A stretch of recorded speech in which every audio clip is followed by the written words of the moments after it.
यहाँ जाति के नाम पर चुनाव होता है या यहाँ धर्म के नाम पर चुनाव होता है। कोई कहता है हमें हिंदू राष्ट्र चाहिए, कोई कहता है हमें खालिस्तान चाहिए, कोई कहता है हमें मुस्लिम राष्ट्र चाहिए, वो भी तैयार हैं बोलने वाले। अरे हमें भारत चाहिए। किसी हिंदू ने हिंदू राष्ट्र नहीं मांगा, किसी सिख ने खालिस्तान नहीं मांगा, किसी मुसलमान ने अलग होने की बात नहीं की, अपने राज के लिए करते हैं। साथियों, जब तक हम धर्म के नाम पर और जाति के नाम पर अलग अलग बट के और लड़ते रहेंगे ना, तो खुदा भी हमें नहीं बचा सकता, हमारा कोई भला नहीं कर सकता। साथियों, जरूरत है आज हम सबको इकट्ठे होने की।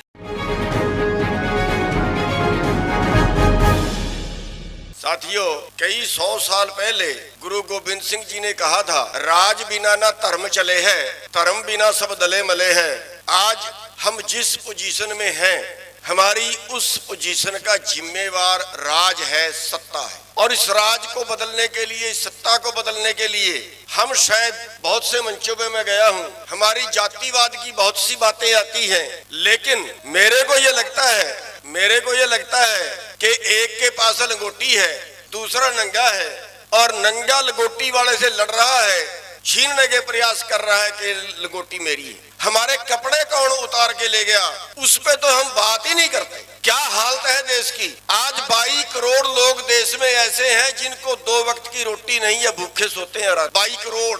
क्या वो किसी एक जाति से है? क्या वो किसी एक धर्म से है? क्या वो किसी एक बरादरी से है? आदमी है, इंसान जाति से है। और उस इंसान जाति के 45% बच्चे आज कुपोषित हैं। 45% बच्चों को पूरा भोजन, पूरा खुराक नहीं मिल पाती है। कौन जिम्मेवार है उसका? कौन हमें लूट के ले गया? किसने हमारा शोषण किया? सोशल मीडिया पे एक खबर आ रही थी कि अनिल अंबानी ने कंपनी बनाई, 40,000 करोड़ लोन लिया, घाटे में चली गई। वैल्यूएशन की 20,000 करोड़ हुई, रीवैल्यूएशन की 12,000 करोड़ हुई, बोली दी 5,500 करोड़ में गई। और खरीदी किसने? मुकेश अंबानी के सिमधी ने। कितने का घोटाला हुआ? 34,500 करोड़ का। कोई बोला देश में? 34,500 करोड़ का टंका लगा दिया। कोई देश में बोला? पिछले 10 सालों में 15 लाख करोड़ बड़े पूंजीपतियों का माफ कर दिया, देश के खजाने से निकाल कर उनको दे दिया। कोई बोला देश में?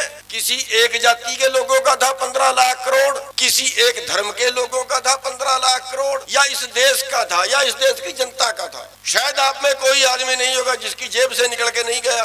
अभी हमें इन चीजों से बहुत ऊपर उठना होगा। कोई इलाज नहीं है। हमें जो लूटने वाले हैं, जब तक हम लूटने वालों के विरुद्ध नहीं बोलेंगे, सारा कारोबार देश का हड़प रहे हैं। आज बेरोजगारों की हालत देखिए, कौन सी जाति का बेरोजगार नहीं है।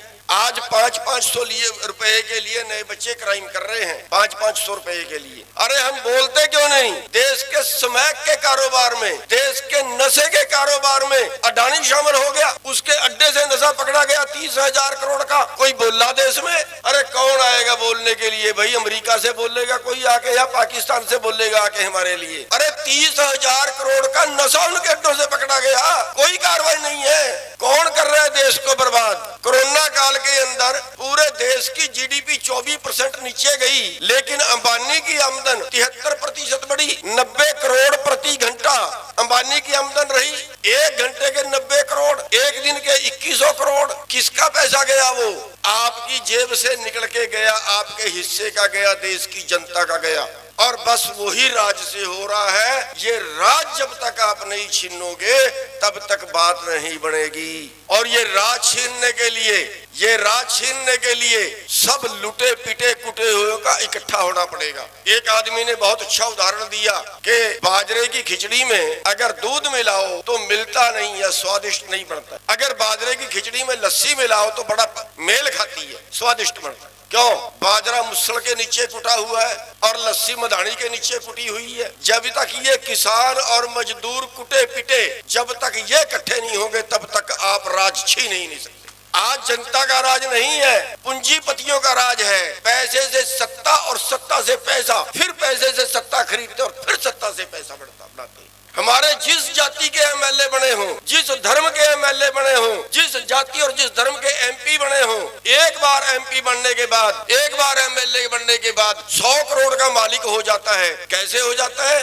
क्योंकि वहीं से पैसा आता है उन लोगों के पास भी। इतने बड़े बड़े घोटाले होते हैं, हजारों हजार करोड़ के, कोई बोलता है? ना वो राजनीतिक पार्टी बोलती है, ना वो राजनीतिक पार्टी बोलती है। क्यों? उसका भी हिस्सा है, उसका भी हिस्सा है। साथियों, बहुत कुछ बदलने की जरूरत है। ये हमारे देश में दोनों चीजों पे चुनाव होता है। सब किसानों को, मजदूरों को, लुटे पिटे जितने भी हैं, जितने भी शोषित हैं, चंद लोग हैं जो हमें तबाह कर रहे हैं, जो हमें लूट रहे हैं, और वो हमारी नजर से ओले हैं। उनके ऊपर हमारी नजरें नहीं जा रही। उनके लिए तो हमें ये भी नहीं पता हम लड़े तो किससे लड़े। सारा देश का कारोबार, सारे देश की प्रॉपर्टी, क्या ट्रेनें, क्या हवाई अड्डे, क्या बंदरगाहें, क्या कंपनियां, बैंक, सब प्राइवेट को बेच दिया है। आप में से कोई है किसी विशेष जाति को दिया हो तो बता दो, किसी विशेष धर्म को कोई दिया हो तो बता दो। वही लुटेरे हैं, और वही लुटेरे आपको तब तक लूटते रहेंगे जब तक हमारी नजर उन पे नहीं पड़ेगी और हम उनको लगाम देने के लिए इकट्ठे नहीं होंगे। आप सबका बहुत बहुत धन्यवाद।